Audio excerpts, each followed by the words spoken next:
बलदेवराम साइकाचार्य Hindi government college medical BA part first paper Hindi literature second. कल अपन ने भाषा यानी विशेष रूप से भाषा की जो विभिन्न रूप अपन ने देखे और बारोपे परिवार की जो भाषा है, क्योंकि अपनी हिंदी का जन्म है उसी आरोपी परिवार से लेकर के आता है, इसीलिए आज हम भाषा में हिंदी जो है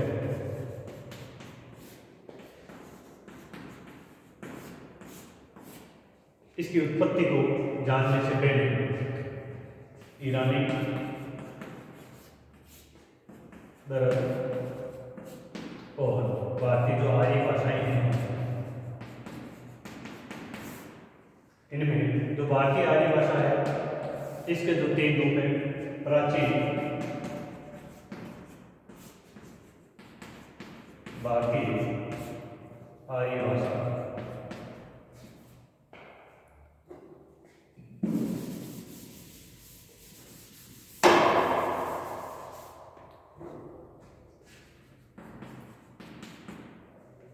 नंबर 2 मध्यकालीन भारतीय आर्य भाषा, और नंबर 3 आधुनिक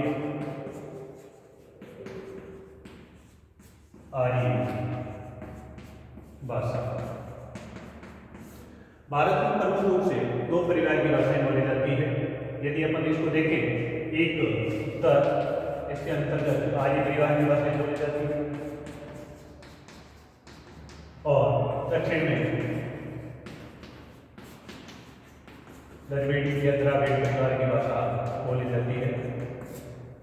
अब अपन प्राचीन जो भारतीय आर्य भाषा है इसका जो टाइम पीरियड है 1500 ईसा पूर्व से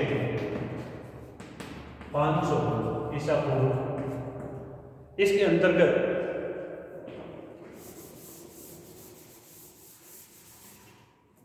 प्राचीन भारतीय आर्य भाषा के अंतर्गत संस्कृत भाषा का उल्लेख आता है और अपनी जो हिंदी है वो इसी संस्कृत से निश्चित होती है या निकलती है। अब इसके भी 2 वेद हैं, एक तो वैदिक संस्कृत और दूसरी है आपकी लौकिक संस्कृत। वैदिक संस्कृत को छांदस, वैदिकी या वैदिक संस्कृत या प्राचीन संस्कृत भी इसको आदि नामों से इसको जाना जाता है। इस भाषा के अंतर्गत ऋग्वेद जो संस्कृत भाषा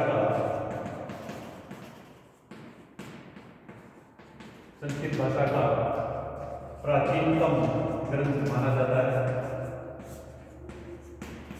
ऋग्वेद। इसके अंतर्गत जो 10 आपके मंडल आते हैं, इसके अंतर्गत पहला और 10वां मंडल है, उसकी भाषा आपके एक प्रकार से मानक कह सकते हैं या प्रतिष्ठित भाषा या अच्छी भाषा कह सकते हैं, और बीच वाली जो भाषाएं हैं वो इसके प्राचीन रूप को दर्शाती है। इस वैदिक संस्कृत के अंतर्गत आपके वेदों के अलावा ब्राह्मण जो ग्रंथ है,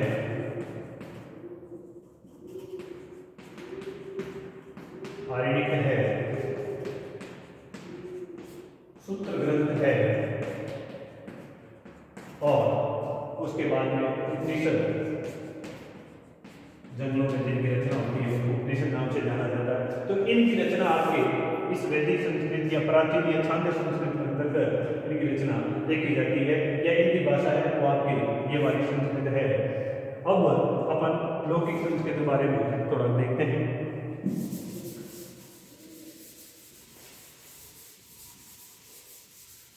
लौकिक संस्कृत विशेष रूप से ये थोड़ी व्याकरण के नियमों में बंद हो गई थी, पाणिनि आदि इसके अंतर्गत आते हैं, और इस आपकी लौकिक संस्कृत के अंतर्गत इसको एक और नाम भी दिया गया है, क्लासिकल नाम से भी इसको जाना जाता है। लौकिक संस्कृत के अंतर्गत रामायण और महाभारत आदि ग्रंथों की रचना इसी के अंतर्गत हुई है। आपके लौकिक संस्कृत के अंतर्गत, इसके अंतर्गत जो आपके कवि या आपके वाल्मीकि, वेदव्यास, माल, व्यास, असुतोष,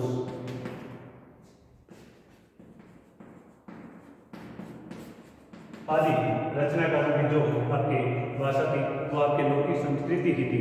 अब अपन इस जो संस्कृत की कुछ विशेषताएं हैं उनके बारे में जानेंगे।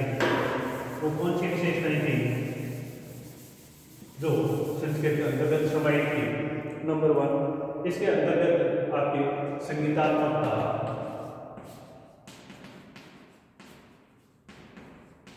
इस भाषा की जो विशेषता थी वो संगीतात्मकता थी। धातु इसके अंतर्गत सुरक्षित थे।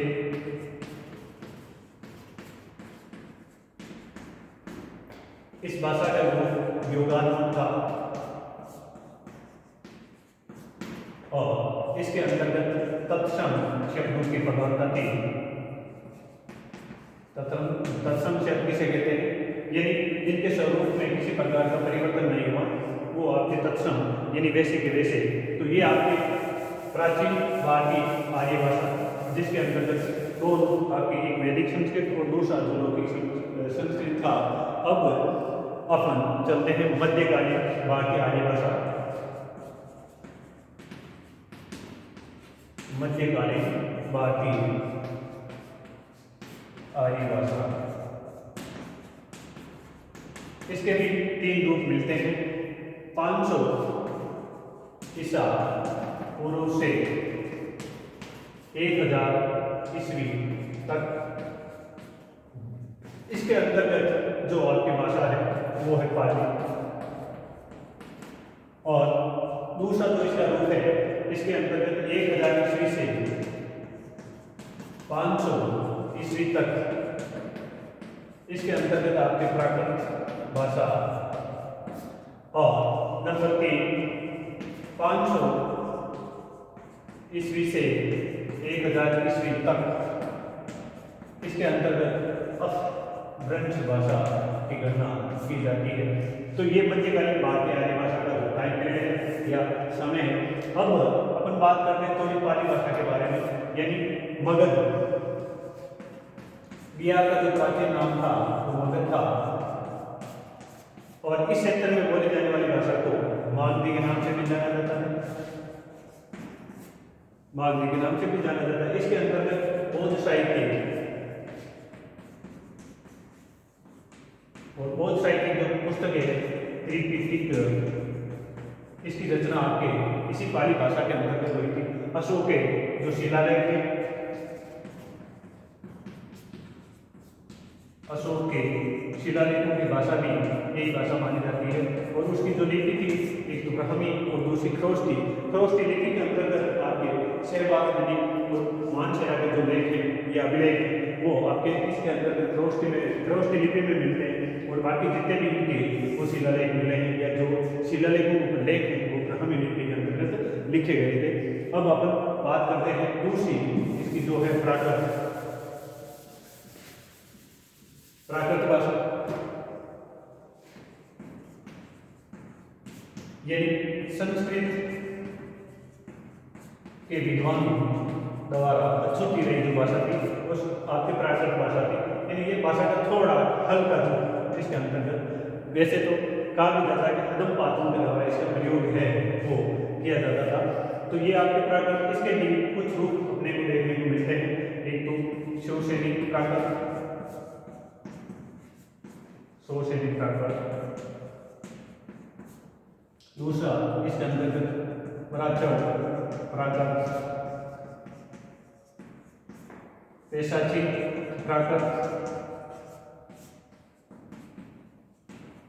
महाराष्ट्री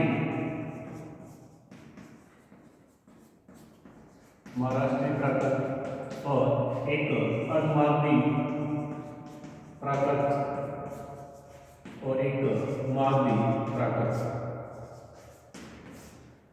अब शोषणी प्राकृत से आपके कौन कौन सी आर्य भाषाएं निकली, कौन सी आधुनिक आर्य भाषाएं निकली, इसके अंतर्गत आपके पश्चिमी हिंदी,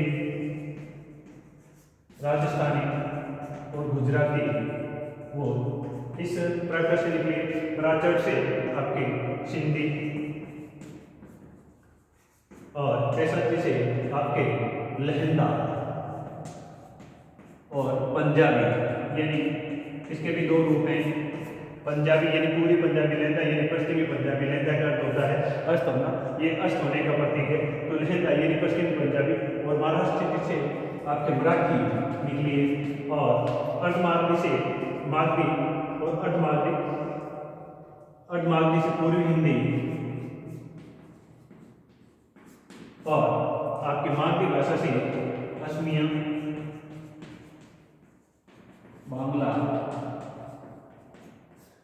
उड़िया और बिहारी, ये इससे निकली हुई आपकी भाषाएं हैं।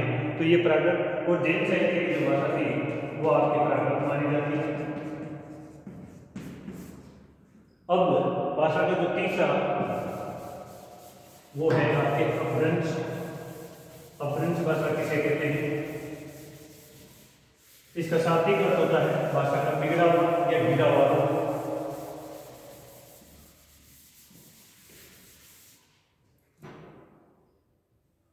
अपभ्रंश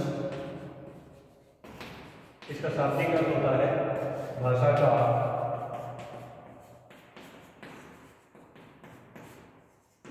बिगड़ा हुआ या गिरा हुआ रूप। यानी अपभ्रंश किसे कहते हैं? जब भाषा अपने सुसंस्कृत रूप को खो देती है और विद्वानों की दृष्टि में जब वो कमतर आंकी जाती है तो वो आपकी भाषा अपभ्रंश भाषा कहलाती है। तो ये 30 का रूप है और इस अपभ्रंश के कुछ रूप अपन ने भी प्राकृत में देखे थे, वो के वही रूप इसके अंतर्गत अपभ्रंश के कुछ भेद।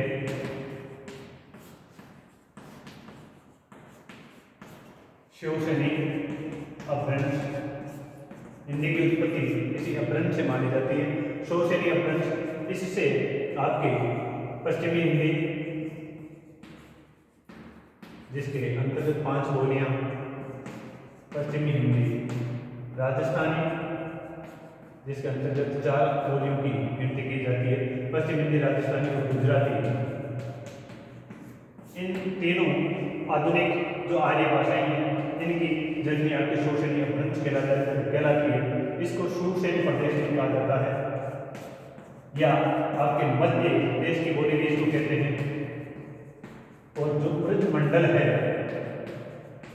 यानी ब्रज क्षेत्र में ये बोली जाती थी, तो ये आपकी शोषणी अपभ्रंश। और दूसरा इसका रूप है प्राचर अपभ्रंश। प्राचर अपभ्रंश से सिंधी की उत्पत्ति मानी जाती है और खस अपभ्रंश से पहाड़ी। कुछ विद्वान इसके 3 रूप मानते हैं, गढ़वाली, कुमायूनी और नेपाली, और कुछ विद्वान इसके 2 रूप ही मानते हैं। और एक आता है इसके अंतर्गत पैशाच यानी पैशाची अपभ्रंश। पैशाची अपभ्रंश इसका शाब्दिक अर्थ होता है जैसे कच्चा मांस खाने वाला, यानी जम्मू कश्मीर के उत्तर वाली आपके कश्मीरी, इसकी उत्पत्ति इसी से मानी जाती है। इन जम्मू कश्मीर के उत्तर में बोली जाने वाली बोली आपकी पैशाची अपभ्रंश से निकली हुई है। तो ये 4 रूप और इसके अलावा इसके अंतर्गत आता है महाराष्ट्री अपभ्रंश। महाराष्ट्री अपभ्रंश से आपके मराठी आधुनिक बोली वो निकली है। एक आता है इसके अंतर्गत अर्धमागधी से पूर्वी हिंदी निकली है। पूर्वी हिंदी की 3 बोलियां इसके अंतर्गत समाहित है और एक जो इसका अंतिम रूप वो मागधी है, यानी इससे ये मगध क्षेत्र में विशेष रूप से बोली जाती थी। और इससे बिहारी जिसके 3 रूप है, बिहारी असमिया है, बांग्ला, ये आपके इससे मार्गी अपभ्रंश से निकली है। अब अपन थोड़ा ये इसको देखें कि अपभ्रंश और हिंदी इन दोनों का क्या संबंध रहा है। वो इस प्रकार है, यानी अपभ्रंश की जितनी भी बोलियां थी वो सारी की सारी हिंदी में स्वीकार कर ली है। अपभ्रंश के जो तत्सम शब्द तो इसके अंतर्गत बहुत कम चले, इसके जो तद्भव शब्द हैं अपभ्रंश में वो सारे के सारे हिंदी में वैसे के वैसे स्वीकार कर लिए हैं। और नंबर 1 अपभ्रंश और हिंदी थोड़ा देख लेते हैं इसमें। अपभ्रंश और हिंदी,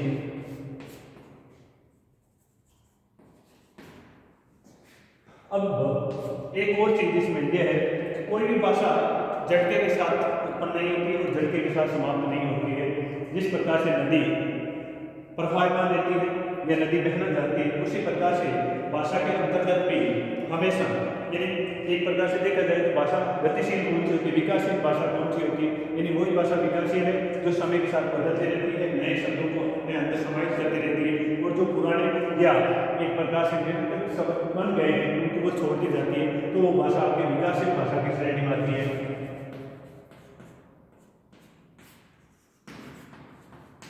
तो अपभ्रंश भी एक झटके के साथ समाप्त नहीं हुई और हिंदी एक झटके के साथ उत्पन्न नहीं हुई, तो इनका भी एक संबंध है। यानी 1200 ईस्वी तक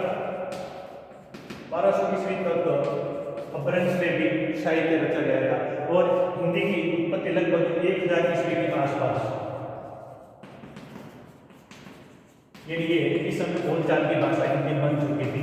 एक तो ये, और दूसरा अपभ्रंश की जितनी भी ध्वनियां थी वो सारी की सारी हिंदी में अपने अंदर समाहित कर ली। और नंबर 3 तद्भव, अपभ्रंश में तद्भव शब्दों के प्रकार होती वो सारे के सारे हिंदी में वैसे के वैसे स्वीकार कर ली। कुछ नहीं ध्वनियां इसके अंतर्गत ड, ढ, व, ल, वह आदि नहीं ध्वनियां हिंदी के अंतर्गत। और इसके अंतर्गत इसका देखा जाए तो ये पूरे प्रदेश की भाषा अपभ्रंश, यानी और इसकी जो मेन जो अपभ्रंश की भाषा थी वो थी आपके सुरसेनी, यानी सुरसेन प्रदेश की जो भाषा थी वो सुरसेनी, वो आपके लगभग इसकी प्रतिनिधि भाषा मानी जाती है। तो मतलब ये भारत के उत्तर और दक्षिण, पूर्व और पश्चिम, यानी सभी छोरों तक लगभग ये आपके सुरसेनी अपभ्रंश का एक छत्र राज्य था। तो ये दोनों भाषाओं के बीच में संबंध, और एक भाषा की जो महत्वपूर्ण विशेषता होती है वो होती है कठिनता से सरलता की ओर, कठिनता से सरलता की ओर।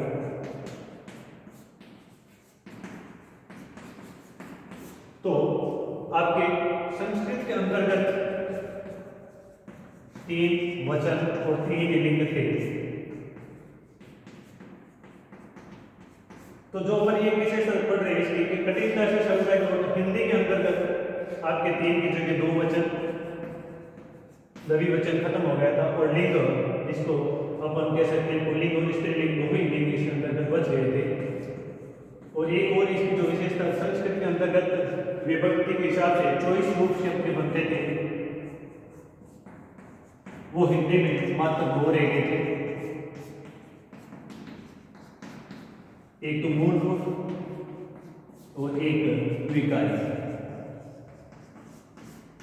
तो इस प्रकार से अपन भारतीय जो आर्य भाषाएं हैं, प्राचीन भारतीय आर्य भाषा का, मध्यकालीन भारतीय आर्य भाषा का और आधुनिक भारतीय आर्य भाषा का, तो ये इसके 3 काल, और तीनों कालों में अपन जैसे हिंदी उसके बारे में अपन पढ़ेंगे। तो हिंदी की उत्पत्ति कैसे हुई, किस प्रकार से भारत में परिवार से ये आगे बढ़ती वर्तमान स्थिति में पहुंची, यहाँ तक अपन ने आज अध्ययन किया। और अगले अध्याय में अपन हिंदी का व्युत्पत्तिपरक अर्थ, व्यावहारिक अर्थ, भाषा वैज्ञानिक दृष्टिकोण से इसका अर्थ है, और हिंदी का जो मानक या परिनिष्ठित जो अर्थ है उसके बारे में अध्ययन करेंगे। और साथ ही हिंदी शब्द की कैसे उत्पत्ति हुई उसके बारे में अध्ययन करेंगे। धन्यवाद।